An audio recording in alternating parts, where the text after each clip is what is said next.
Hello students, मैं अंजलि पयाल स्वागत करती हूँ आपका आईसीटी वर्चुअल क्लासरूम देहरादून से। कैसे हैं आप सब लोग? उम्मीद करती हूँ आप सब लोग अच्छे होंगे और अपनी लाइफ में बहुत बेहतर कुछ कर रहे होंगे। आज हम बात कर रहे हैं क्लास 9 के साइंस की और चैप्टर 1 यहाँ पर आपका जैसे चल रहा था मैटर इन अवर सराउंडिंग। तो हमारे आसपास के पदार्थ जिसको हमने स्टार्ट किया था, शुरू किया था आपका पदार्थ से कि पदार्थ क्या होता है, और उसके बाद हमने उसकी फिजिकल क्लासिफिकेशन की बात की थी, जिसमें हमने जो मैटर है या पदार्थ है उसको 3 तरह से क्लासिफाई किया था on the basis of physical state. भौतिक जो अवस्था है उसके आधार पर उसका वर्गीकरण दिया था और हमने कहा था 3 अवस्थाएं होती हैं मुख्य रूप से, ठोस, द्रव और गैस। ठीक है ना? चलिए तो एक बार क्विक रिवीजन लेंगे। पदार्थ क्या है? Anything that has mass and occupies space or takes up space is referred to as matter. Okay, जो भी पदार्थ, जो भी कोई भी चीज जो है आपके आसपास जिसमें भी मास है यानी कि द्रव्यमान है, वेट की बात आप लोग करते हैं, और जो भी स्थान घेर रही है उन सभी को हम लोग किसकी श्रेणी में रखेंगे? यहाँ पर पदार्थ की श्रेणी में रखेंगे। ओके, चाहे आपके अलग अलग गैसें हो गई, जल हो गया, आपकी नोटबुक हो गई, आपकी बुक हो गई, पेंसिल हो गया, पेन होगा आपका, या फिर चेयर, टेबल, किसी भी वस्तु की बात कर रहे हैं, अगर उसमें द्रव्यमान है और वो स्थान घेर रही है, दैट मीन्स कि वो आपका क्या है? मैटर है, उसको हम मैटर कहेंगे। Now what is state of matter? जब हमने मैटर की बात की, मैटर आपका ये पदार्थ आपका अलग अलग कणों से मिलकर के बना हुआ है। ठीक है ना? अलग अलग कणों से मिलकर बना होता है, तो उसमें क्या होते हैं? कण किसी में पास पास होते हैं, किसी में दूर होते हैं, किसी में बहुत दूर। ठीक है, ये कणों के बीच में जो स्थान है वो अलग अलग होता है, तो उसी के बेसिस पर उसकी बहुत सारी प्रॉपर्टीज बदल जाती हैं। कणों का, पार्टिकल्स का जो अरेंजमेंट है उसके बेसिस पे बहुत सारी प्रॉपर्टीज बदल जाती हैं, और तब आप कहते हैं कि पदार्थ अलग अलग अवस्थाओं में पाए। तो मुख्य रूप से आप यहाँ पर 3 जो आपकी स्टेट है उनकी बात करते हैं। कौन कौन सी? सॉलिड हो गई आपकी, लिक्विड हो गई, और इसके अलावा आपका गैस। ठीक है ना? क्या क्या कहा मैंने? ठोस, द्रव और गैस। ओके, ठोस, द्रव, गैस में आपने जैसे ठोस की बात की, पहली जो आपकी फिजिकल स्टेट थी वो कौन सी थी? ठोस अवस्था थी। तो ठोस अवस्था में आपने क्या बोला? जो पदार्थ के कण हैं वो क्लोजली पैक्ड होते हैं। क्लोजली पैक्ड का मतलब क्या है? कि जो कण है वो बहुत पास पास है। एक रेगुलर पैटर्न भी आपको कहीं कहीं पर देखने को मिलेगा पार्टिकल्स का। ओके, और रिजिडिटी उसकी पहचान है, यानी दृढ़ता है उस पदार्थ में जो ठोस अवस्था में पाया जा रहा है। और दृढ़ता का मतलब क्या है? कि वो अपना आकार इजीली चेंज नहीं कर रहा है या आकृति नहीं बदल रहा है। ठीक है, आकार में परिवर्तन किस वजह से आएगा? जब उस पर दबाव बनाया जाएगा या आप उस पर फोर्स अप्लाई कर रहे हैं, बल लगा रहे हैं, और उसको लगाने से उसमें विकार उत्पन्न हो रहा है। विकार का मतलब क्या है? कि जैसे कोई भी चीज है, जैसे आपके पास यहाँ पर ये पेन है आपके पास, ठीक है ना? ये पेन है, जब हम ठोस की बात कर रहे हैं, और ये पेन ठोस अवस्था में मैं कह रही हूँ, ठीक है, इसको मैं दबा रही हूँ, ठीक है, प्रेशर अप्लाई कर रही हूँ, उस पर फोर्स लगा रही हूँ, लेकिन ये पेन ऐसा ही है, ये आकार नहीं बदल रहा है अपना। तो इसमें एक प्रकार की क्या है? दृढ़ता है, रिजिडिटी है। ठीक है, वहीं आप किसी और चीज की बात करेंगे, अगर वो इजीली अपना शेप चेंज कर पा रहा है तो इसका मतलब वो रिजिड नहीं। तो आपके आसपास चेयर, टेबल, नोटबुक जो भी है वो ठोस अवस्था में है, तो वो रिजिड स्ट्रक्चर फॉर्म करते हैं। ओके, एंड उनके पास जो काइनेटिक एनर्जी होती है पार्टिकल्स के पास वो बहुत कम होती है सभी अवस्थाओं में, अगर आप देखें। ठीक है ना? चलिए, देन हमने क्या बोला कि सेकंड हमारा स्टेट है लिक्विड स्टेट, यानी कि द्रव अवस्था। और द्रव क्या है? जिसको आप तरल अवस्था भी बोल रहे हैं पदार्थ की। जब भी आपने देखा होगा द्रव अवस्था में, आप जो पानी की बात करते हैं, नॉर्मली जो हमारा ड्रिंकिंग वाटर है वो हमें द्रव अवस्था में मिलता है, लिक्विड स्टेट।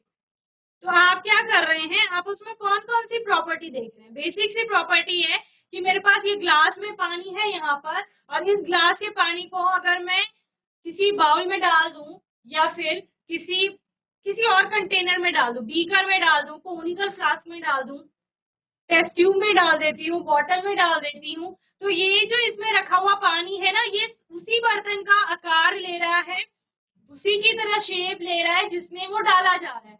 दैट मीन्स इसका जो शेप है वो फिक्स नहीं है, आकार जो है इसका फिक्स नहीं है, ठीक है, लेकिन आयतन फिक्स है। अगर मैंने 200 ml वाटर लिया है, 200 ml जल लिया है, तो वो 200 ml ही स्थान ग्रहण कर रहा है सभी बर्तन, ठीक है। तो इस तरह से हमने क्या देखा, आकार तो आपका निश्चित नहीं है लेकिन आयतन निश्चित है। और क्या देखा है, इस ग्लास से अगर मैं पानी बाहर निकाल दूं तो ये क्या कहेगा, बहेगा, यानी फ्लो होता है, यानी फ्लूइडिटी की प्रॉपर्टी इसमें देखने को मिलती है। और ये फ्लो कैसे करते हैं, above direction to below. Above to आप क्या बोल सकते हो, ऊपर के लेवल से नीचे की लेवल को ये बहते हैं। पानी हमेशा ऊपर से नीचे की ओर ही बहते हुए दिखेगा नॉर्मल कंडीशंस पर। अगर आपने एक्सट्रीम आपका फोर्स अप्लाई नहीं किया है तब। Then third one is gas. Gases state में आपको क्या दिख रहा है कि गैसों का आकार आयतन दोनों ही अनिश्चित, आकार आयतन दोनों अनिश्चित है और ये बहती भी है, लेकिन बहती कैसे है, सभी दिशाओं में बहती है, कोई पर्टिकुलर डायरेक्शन नहीं। और यहाँ पर जो इनके कण हैं उन कणों के बीच में बहुत अधिक खाली स्थान देखने को मिलता है। और कणों में गतिज ऊर्जा सबसे अधिक होती है, सबसे अधिक यानी तीनों अवस्थाओं में सबसे अधिक गतिज ऊर्जा गैस के कणों में देखने को मिलती है। ओके, ये ठोस हो गया, ये द्रव हो गया, ये आपका गैस। ओके, देन हमने एनर्जी की बात की, आप काइनेटिक एनर्जी की बात भी कर सकते हैं। यहाँ पर सॉलिड में वो लीस्ट थी, लोएस्ट बोल रहे थे आप, लिक्विड में मीडियम पाया जाएगा और गैसेस में हाईएस्ट काइनेटिक एनर्जी देखने को मिलती है पार्टिकल में। कंप्रेसिबिलिटी की बात करेंगे, संपीडितता की, तो जो ठोस होते हैं आपके वो डिफिकल्ट टू कंप्रेस होते हैं या इम्पॉसिबल टू कंप्रेस आप बोल सकते हैं, इसको संपीड़ित नहीं किया जा सकता। संपीड़ित करने का मतलब तो दबा रहे हैं, ये अपना आकार नहीं बदल, ठीक है ना। एंड नियरली डिफिकल्ट और ऑल्सो इम्पॉसिबल टू कंप्रेस, यानी कि जो द्रव होते हैं उनको भी आसानी से आप दबा नहीं सकते, लेकिन गैसेस इजीली कंप्रेसिबल होती हैं, यानी कि आसानी से संपीड़ित की जा सकती है, इसीलिए संपीड़ित करके उनको बहुत छोटे कंटेनर में भर के रख दिया जाता है। बेसिकली इस कमरे में जितनी गैस है उसको दबा करके उस पर प्रेशर अप्लाई करके संपीड़ित करके एक छोटे से कंटेनर में हम डाल सकते हैं, तो यही संपीड़ित है। लेकिन अगर मैं ये पेन इसको संपीड़ित करना चाहूँ तो ये संपीड़ित नहीं होगी। अगर पानी है, जैसे आपका जो हमने ग्लास पहले लिया था उसी ग्लास का पानी है, उसको संपीड़ित करके छोटे कंटेनर में डालना चाहेंगे तो that is not possible. Okay, then arrangement of molecules, molecule का अरेंजमेंट कैसे देखने को मिलता है, जनरली सॉलिड्स में regular and closely packed arrangement आपको दिखता है, रेगुलर होता है अरेंजमेंट, ठीक है ना। एक के बाद दूसरा कण है, दूसरे के बाद तीसरा, तीसरा कण, तो तीसरे के बाद हो सकता है पहले वाला है, फिर दूसरा, फिर तीसरा, फिर पहला, दूसरा, तीसरा, तो ऐसा जनरली आपको ऐसा रेगुलर अरेंजमेंट यहाँ पर देखने को मिलता है। देन लिक्विड में random and little sparsely arrange, random है यहाँ, कहीं कहीं पर अरेंजमेंट आपको देखने को मिलता है लेकिन इतना अच्छा रेगुलर अरेंजमेंट वहां पर नहीं। गैसेस में random and more sparsely arrange, और ज्यादा रैंडमनेस बढ़ गई है, ठीक है। फ्लूइडिटी की प्रॉपर्टी ठोसों में नहीं है, can not flow from higher to lower level and flows in all direction. Okay, क्या समझे, ठोस जो होते हैं, आपकी चेयर बह नहीं रही है, टेबल बह नहीं रहा है, नोटबुक बह नहीं रही है, तो can't flow, solid can't flow. Okay, solids आपके बहते नहीं, बट जो लिक्विड होते हैं आपके flow from higher to lower level, liquids आपके ऊपर से नीचे की ओर है, and gases flow in all direction, जो गैसें होती हैं आपकी वो सभी डायरेक्शन में आपका फ्लो करती हैं, यानी कि सभी दिशाओं में बहती हैं। मूवमेंट की बात करेंगे, देखो गैसेस का जो फ्लो होता है ना वो कैसे समझ आता है, जैसे यहाँ पर आपने अगरबत्ती हो गया या फिर आपका परफ्यूम हो गया, उसको यहाँ पर रखा आपने, ठीक है, परफ्यूम को आपने सपोज स्प्रे किया, अब मेरे से आगे कोई व्यक्ति खड़ा है उसको स्मेल जाएगी उसकी, मेरे से लेफ्ट कोई खड़ा है उसको भी स्मेल जाएगी, मेरे से राइट कोई खड़ा है उसको भी स्मेल जाएगी, मेरे पीछे की साइड कोई खड़ा है उसको भी स्मेल। तो यानी हवा जो है वो सभी डायरेक्शन में बह रही है ना, हवा यानी गैसियस आपका स्टेट, और उस हवा के कणों के साथ साथ वो जो सुगंध के पार्टिकल्स हैं, कण हैं, वो भी बह रहे हैं, तो सभी डायरेक्शन में बह रहे हैं।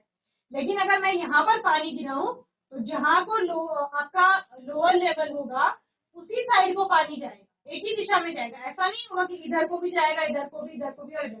तो लिक्विड जो है, पानी की बात कर रहे हैं, तो लिक्विड जो है एक ही डायरेक्शन में फ्लो करता है। तो जो मेरे से लोअर लेवल पे खड़ा होगा व्यक्ति, उसी की साइड को पानी जाएगा, सभी दिशाओं में नहीं जाएगा। लेकिन जब भी मैंने परफ्यूम स्प्रे किया तो वो सभी डायरेक्शन में गया। दैट मीन्स कि gases flow in all direction while liquid flow from higher to lower level.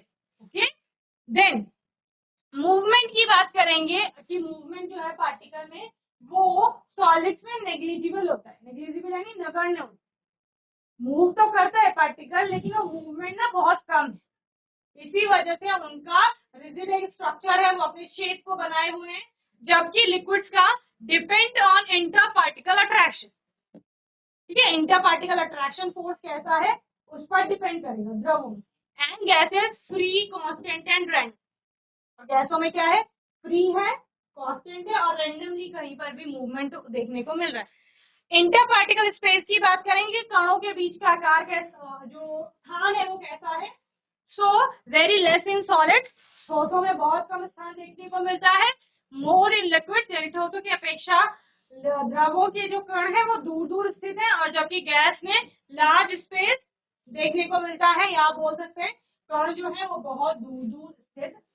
Okay, इसके अतिरिक्त inter particle attraction maximum in solid, medium in liquid and minimum in gas. यानी कि मैक्सिमम है इस ठोस के कण है, जो इस पेन के जो कण होंगे ना, उनके बीच में इंटर पार्टिकल अट्रैक्शन फोर्स बहुत ज्यादा है।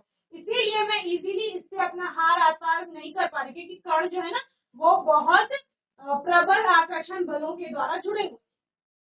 द्रव में क्या है, मीडियम आपने बोला, तो वहां पर कण आपस में आकर्षण बल से तो जुड़े हुए हैं, लेकिन वो थोड़ा आपका कम है, आकर्षण का बल दुर्बल प्रकृति का है। इसलिए मैं पानी में हाथ डाल दूं तो मेरा हाथ आर पार जा रहा है, थोड़ा आपको फोर्स लगाना पड़ेगा, अदरवाइज आपका हाथ इजीली पार कर जाता है पानी को। लेकिन पेन में नहीं होता, टेबल में नहीं हो रहा हाथ are par.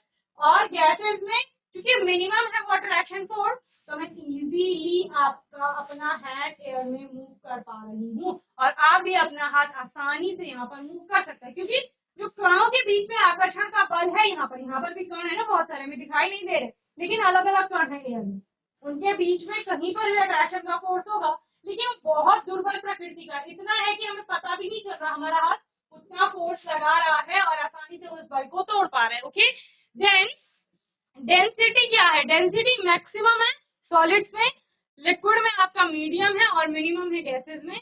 Rate of diffusion negligible in solid, जो ठोस होते हैं उनमें वितरण बहुत कम होता है। It depends on inter particle attraction, liquids में आपका डिपेंड करेगा इंटर पार्टिकल अट्रैक्शन कैसा है, और मैक्सिमम होता है गैसेस में। ओके, चलिए इसको नोट कर लेंगे जल्दी से, फिर आगे चलें।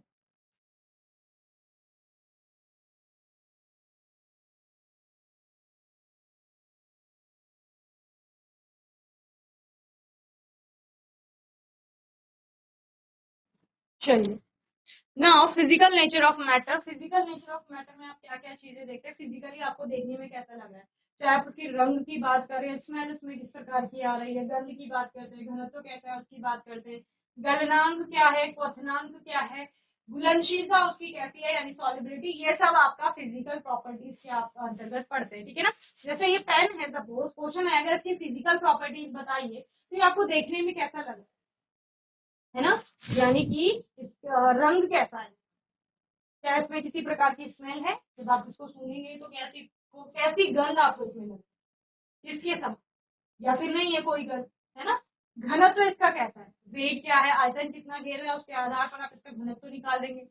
जब इसको पिघलाएंगे तो मेल्टिंग पॉइंट क्या है, गलना, फिर क्वथनांक क्या होगा इसका। ओके, और पानी में डालने पर क्या ये घुलता है या किसी और सॉल्वेंट में डालने पर ये घुलता है, तो उसकी घुलनशीलता कैसी। तो ये सारी चीजें इसकी भौतिक गुणों में यानी फिजिकल प्रॉपर्टीज में आपका आएगा। ओके, देन आपने यहाँ पर नेक्स्ट बात की characteristic of particle of matter. पदार्थ के जो कण हैं उनके क्या क्या गुण हैं, उनके बीच में उनकी बात करते हैं। तो पदार्थ के जो कण होते हैं सबसे पहली प्रॉपर्टी आपने यहाँ सबसे पहली बात आपने वही की थी जब आप किसी भी पदार्थ की कोई भी अवस्था पढ़ रहे हैं कि उसके जो पदार्थ है वो कणों से मिलकर के बना हुआ है ना। तो कणों की हमने यहाँ पर गुणों की बात करनी है। तो कण जितने भी है पदार्थ में उनके बीच में स्थान मिले। अब ये डिपेंड करता है उसकी फिजिकल स्टेट पर कि उन कणों के बीच में स्थान कैसा है ना। जैसे ठोसों में वो कणों में स्थान बहुत कम था, कणों के बीच में जो स्थान था वो ठोस अवस्था में बहुत कम, द्रव अवस्था में वो स्थान थोड़ा अधिक है और गैसीय अवस्था में वो स्थान बहुत है। ठीक है ना। इसके अलावा ये आपने एक एग्जाम्पल से समझा था कि आपने क्या बोला, हमने लिया एक ग्लास में पानी, हमने क्या लिया, पानी लिया। ये ग्लास में पानी है, अभी सिर्फ पानी, हमने इसमें सपोज शुगर ऐड कर दी, चीनी ऐड कर दिया आपने, चीनी शक्कर नमक कुछ भी डाल लो। पहले पानी का लेवल ये रहता है, ये पानी का, ठीक है। जब हमने इसमें चीनी मिला दी तब भी लेवल इतना ही रहा, यही लेवल का, बढ़ा नहीं। यानी ग्लास में इतना पानी है और जब आपने उसमें चीनी मिलाई तब भी लेवल इतना ही रहा, उससे ऊपर नहीं। ठीक है ना। तो आप क्या कह रहे हैं कि जो चीनी डाली गई वो कहाँ गई, तो वो चीनी कहाँ जाती है, पानी। हम पानी के पदार्थ, पानी एक पदार्थ है और इसके ये बना है इसके कणों से, और हमने कहा कणों के बीच में स्थान है, तो उसी स्थान में कौन चली गई, आपकी चीनी चली। समझ रहे हैं, एक समान, क्योंकि पानी का जो स्तर है वो बढ़ा नहीं, तो इसका मतलब वहां कोई खाली जगह थी जहां आपकी चीनी के कण चले गए हैं। तो वो खाली जगह कहाँ है, किसी भी पदार्थ के कणों के बीच में है। वो कम ज्यादा होगी, डिपेंड करेगा उसके फिजिकल स्टेट में। जैसे मैंने बोला ठोस में वो कणों के बीच में स्थान बहुत कम है, द्रव में थोड़ा अधिक है और गैसों में बहुत अधिक आपका है। दूसरी प्रॉपर्टी क्या थी यहाँ पर, particles of matter are always in motion. पदार्थ के जो कण होते हैं वो हमेशा गति की अवस्था में रहते हैं, और ये भी डिपेंड करेगा उसकी फिजिकल स्टेट पे। यानी ठोस में भी आपके कण जो है वो गति की अवस्था में हमेशा है। इस पेन के जो पार्टिकल है ना वो मूव कर रहे हैं, लेकिन वो मूवमेंट इतना कम है ना, हमें पता ही नहीं चल रहा, हमें फील ही नहीं हो पा रहा है कि वो कण इसमें क्या कर रहे हैं, आपस में मूव कर रहे हैं या हिल। लिक्विड के पार्टिकल में भी मूवमेंट है, वो मीडियम रेंज का है, यानी ठोसों की अपेक्षा थोड़ा अधिक, लेकिन उतना अधिक नहीं। जब हम गैसों की बात करते हैं तो जब भी हम स्प्रे कर रहे हैं परफ्यूम को, तो हमें स्मेल दूर तक जाते हुए दिख रही है, तो यानी वहां पर मूवमेंट बहुत अधिक है ना, काइनेटिक एनर्जी बहुत है और मूवमेंट उनमें बहुत अधिक आपका देखने को मिलेगा। यानी वो निरंतर लगातार मोशन में रहते हैं सभी पार्टिकल जो है, चाहे वो ठोसों के हो गए, द्रव के हो गए और गैसेस के हो गए। तो उनके कण जो है वो हमेशा मूवमेंट में रहेंगे, बस डिपेंड करेगा फिजिकल स्टेट पे कि फिजिकल स्टेट कौन सी हो। ओके। तीसरी प्रॉपर्टी आपकी थी यहाँ की, जो पार्टिकल्स होते हैं वो हमेशा एक दूसरे को आकर्षित करते हैं। यहाँ पर भी आकर्षण का जो बल है वो निर्भर करता है भौतिक अवस्था पर। भौतिक अवस्था कौन सी है, ठोस है तो आकर्षण का बल प्रबल है, द्रव है तो कम है, जो आकर्षण का फोर्स है यानी कि बल है वो कम है यानी दुर्बल है, और अगर गैसीय अवस्था में है पदार्थ तो वो आकर्षण का बल कणों के मध्य बहुत ही कम। ओके। तो कणों के आपने यहाँ पर तीन प्रॉपर्टीज देखी, पहला कणों के बीच में स्थान है, दूसरा कण निरंतर गति की अवस्था में है, और तीसरा कण एक दूसरे को आकर्षित करते हैं। तो तीनों कणों के गुण हैं, और कण किसके हैं, पदार्थ के, यानी वो पदार्थ जो है वो कणों से मिलकर के बना हुआ। ओके, चल नोट करेंगे जल्दी से।